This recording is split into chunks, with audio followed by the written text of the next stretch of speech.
How did he get home so quick? How did you get home so quick? Fresh off the terraces. Let's get him on. Hello, matey. What a mad game today. First of all, talk to me about what it was like being at the game and the feeling it was like in the stands. What's going on, guys? Big up to John Cooper in the studio. Big up to you, Sim. I'm getting a lot of texts. I'm hearing a lot of people saying about the reaction to the Son corner from you, Sim. Oh man, it was just a massive explosion of relief and just like did he mean it, Ben? Stress relief as well.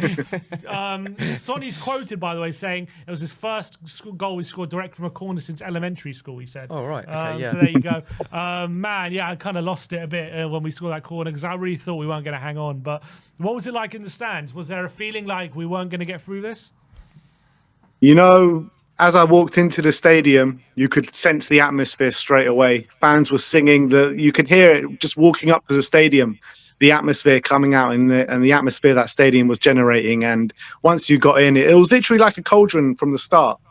And you got into the stands, full voice, everyone. The concourses were packed with people singing. I mean, I haven't seen the Tottenham Hotspur Stadium like that pre-game for a long time. So you already got the sense of occasion. And I said to David, who was sitting next to me, I've got a really good feeling about today. And then suddenly 3-0 up just after the second half starts. 55 minutes, we were 3-0 up.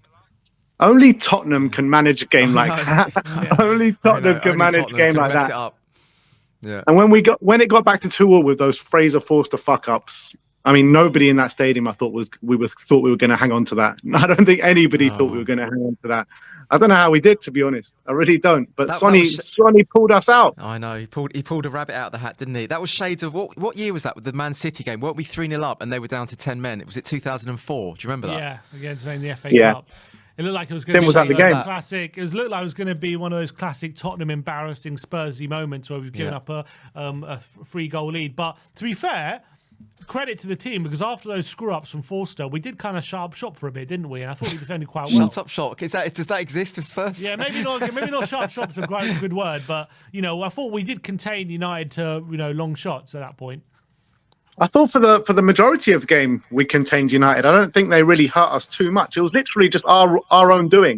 It was our Spurs creating their own downfall once again, and luckily we managed to see through it. And I thought the first half was a really boring game. I thought it was like two poor teams going at each other. We were 1-0 up, but I don't know if we deserved to be 1-0 up. But second half we came out a bit on fire. We were creating chances, and I thought on balance of play we more than deserved that win today. Who stood out for you in terms of individual performance? I thought Jed Spence put in an unbelievable performance again at left back, really proving and Postecoglou wrong. Pape Sarr and Bissouma from the middle of the park, I thought they were really solid.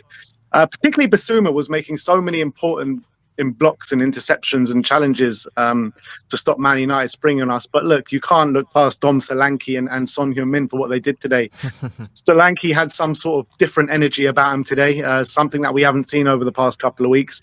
And that goal from Son Heung-min, I mean, what the hell was that? What the hell was that? Straight from the corner. Did he mean it? What's he meant? You know what, Tim? You know what? You know what? I'm going to tell you this now. Over the last couple of games, Maddison has been trying this. He's been trying to put it straight on the keeper and been trying to put it in the back of the net from a corner. Suddenly, we've actually done it. I can't believe we've actually done it. It took Son Heung-min to do it. Bournemouth, he nearly did one, didn't he, Maddison? He's done it twice. He did it twice against Bournemouth. And yeah, Kepa had to be his best to keep it out. So maybe it's something they'd be. Maybe they're having a little giggle on the training ground to see who could get one first. Like something like that. What a moment to do it because, as we say, under serious pressure, and we just needed something to just drag us out of it. And that moment, you were saying we need a fourth because we're not going to hang on to it. Yeah, we need that fourth, and even then we conceded a third after, and that the stress came back. And all right, so let's talk about the good, but in terms of the bad, Fraser Forster, we spoke about screw ups. But Ange, on his press conference today, was asked about how we play out from the back and is it causing mistakes. He said, for me, yes, that can happen, but the pros far outweigh the cons in terms of our approach. And yes, we have screw-ups like we did today, but it also allows us to be a team that can, score 4 and 5 goals in a game, and that's why we do it. So, what do you think about that response? Look, I think there's definitely proof to what he's saying, and I think when you're talking about Fraser Forster, I'm not going to stand here and start criticizing him. I know he's done terribly today, and big mistakes. But look, we've got through it. We won the game, and since coming in for Vicario, I think he's done all of us proud. I think he's played really well. One bad game out of the 8 or 9 or whatever, however many he's played so far. So you got to give him a bit of a pass because I think he's been brilliant so far. Yeah, fair enough. And even before the goals conceded, he made a brilliant save from Xerxes, and it looked like it was going to be a good day for him. But unfortunately, the one with his feet was so awkward. What was that at 3-2? And he saves it. It was like a Imagine if he whiffed that. Imagine if he aired that and he went in. That would have been like it was like a centre back hoofing the ball clear. I couldn't believe what I was seeing, like a goalkeeper saving a shot from 25 yards. But I guess this is my point of force. It'll probably take him so long to get down. He thought that's probably the best way of me saving that shot. I was dreading a penalty shootout. I had visions of that penalty shootout at 3-2, and had visions of Fraser Forster get Fulham. So luckily, it didn't come down to that. So is your takeaway today, in terms of how he performed? Are you delighted with the performance, or was it more like again showing how he can't manage games? Like, what do you take away from that game? I think, look, I thought we were fairly solid. I thought, like I said, I think it was just individual errors, particularly from Fraser Forster, that really let us down today. So I thought we managed the game really well. We created chances. We weren't at our best by any stretch of the imagination. But look, it's a cup tie. It's a quarterfinal. It was all about just getting into the next round. I don't care how we played today. I don't care any narratives about, Spurs were Spursy. We were trying to give the game away. Who the hell cares? Spurs are in the semifinals. We play Liverpool. It's going to be a really tough encounter, but who the hell cares how we played today? We're into the next round. Exactly. So what's your reaction to the semi-final draw? Like, was it your least one you wanted? Or 100%. Was it one you think we can, yeah? Is the one that was the bottom of your list? 100% bottom of my list. I was saying, just give me Arsenal. I think we can have the beating of Arsenal at the moment with the way they're playing. Liverpool, obviously top of the league, going really well. Maybe they can rest a couple of players. Who knows? They rested some last night, but it was against Southampton, so you never know. With them going for the Champions League and with them going for the Premier League, you never know what kind of Liverpool team will turn up. So, look, we've beaten Man City, we've beaten Man United. Why can't we go and beat Liverpool in the next round? Beating all the Northerners, come on. Yeah. Come on. Love it. We're doing a Northern tour, people. And so where does that result, I don't know if it changes anything, but where does that leave you with where we're sitting with Ange at the moment? And, since the Bournemouth game, where was probably the height of where Ange out was probably at his worst or lowest. We've drawn with Rangers away, albeit not a great performance. We've beaten Southampton 5-0. We've now beaten United, getting to a cup semi-final. So what's your feeling on that at the moment? My feeling hasn't changed really too much. I think you're looking at the form over the past year. I don't think it's good enough, in my opinion. You're looking at some tactical decisions. Hasn't been good enough, but I'm very, very happy with the way we're going. To talk about sacking him, I think, is just way over the top, and I don't think we should be doing that. We need to be sticking with it. But there's clear problems there, but he's managing it well at this moment in time. He is managing it well. And to have 10 first-team players out and get to a Carabao Cup semi-final against a Man United side with a new manager, they haven't had that new manager bounce, which they've hoped for. But look, we're in the semi-final. We beat Southampton last game 5-0. So we just got to see how we go from here. If this keeps going on an upward trajectory, then everyone's going to be 100% behind Ange. So it's up to him to see how he manages through this. And look, 10 injuries today. I know Man United didn't play the strongest team. And when I saw those lineups, I was like, look, surely we got to win this today. Yeah. When I saw those lineups, I was like, come on, guys. But we had a backline of Gray, Spence, Forster. The excuses were there for us to not win as well. No, 100%. But you're looking at the United lineup. They're not at their strongest when their first lineup are out. Let's be honest. Man United have been poor so far this season, even with Ruben Amorim. So when they had a weakened team, Amad Diallo not in the team, who also has been smashing it out for them, and I was really worried about coming up against him. You're looking at a front three of who? Anthony, Xerxes and Højlund. No, it was Højlund, Bruno, and Anthony front three. I thought Bruno had a Højlund, game, actually. When I saw Anthony in that team, I was like, we just have to beat these lot today. And when we were 3-0 up, I was like, yeah, all right. And then it was just classic Spurs, wasn't it? Just holding on. Clutching defeat from the jaws of victory. Spurs can bring these nights to you. Yeah. What's that? Ben, what do you reckon? I was saying clutching defeat from the jaws of victory, isn't it? That's Spurs. What do you think Yeah, about but this? we actually got the victory today.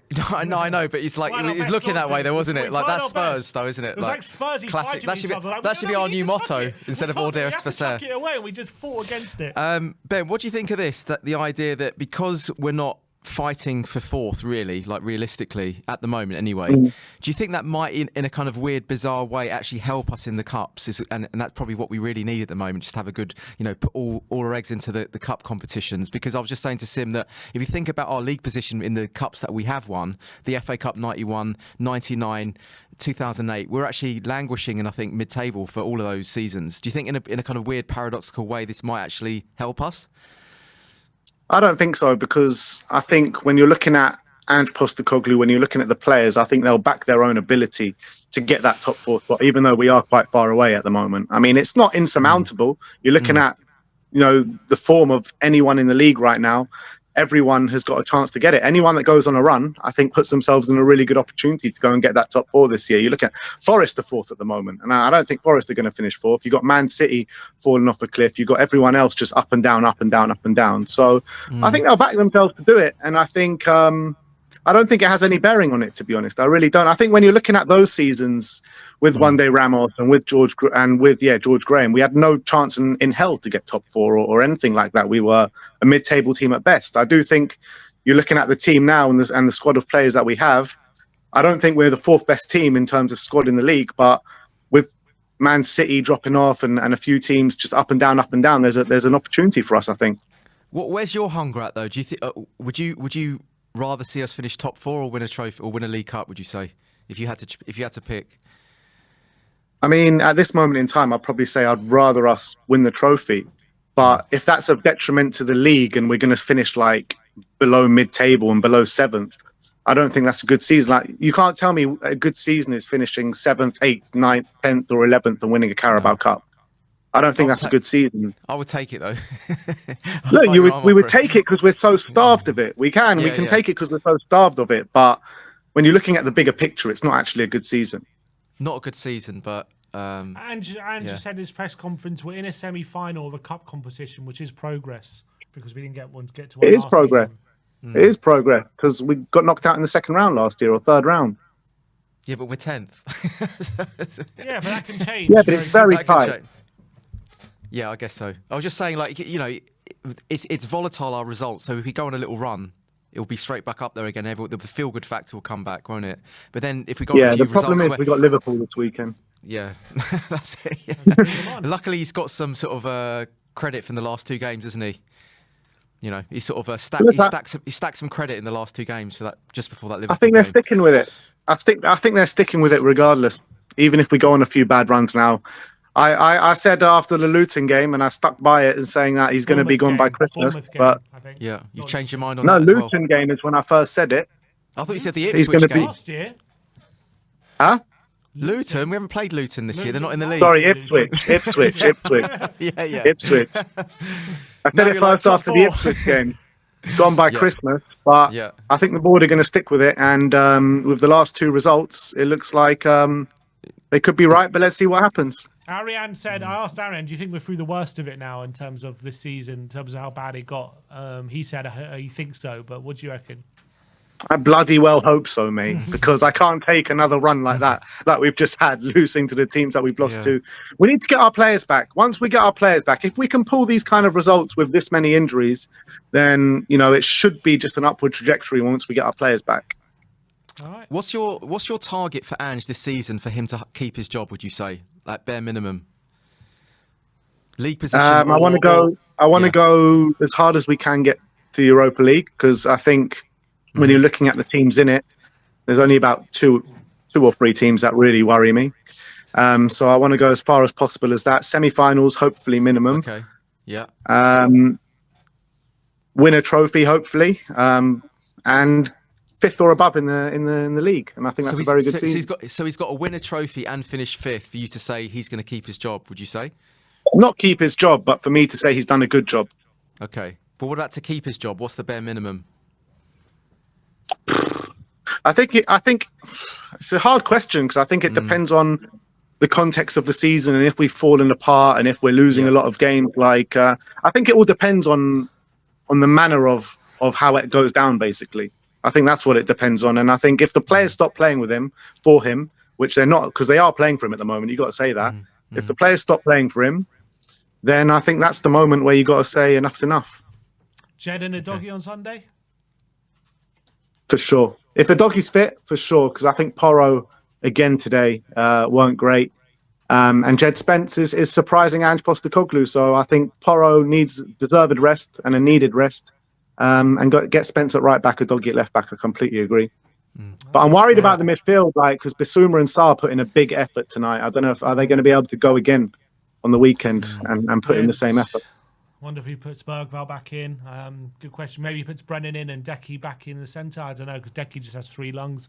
But look, appreciate you calling as always. Semi-finals, people. Semi-finals. Man City, Man United, done and dusted. Come on. See you in the studio tomorrow. Big day of content. See you soon.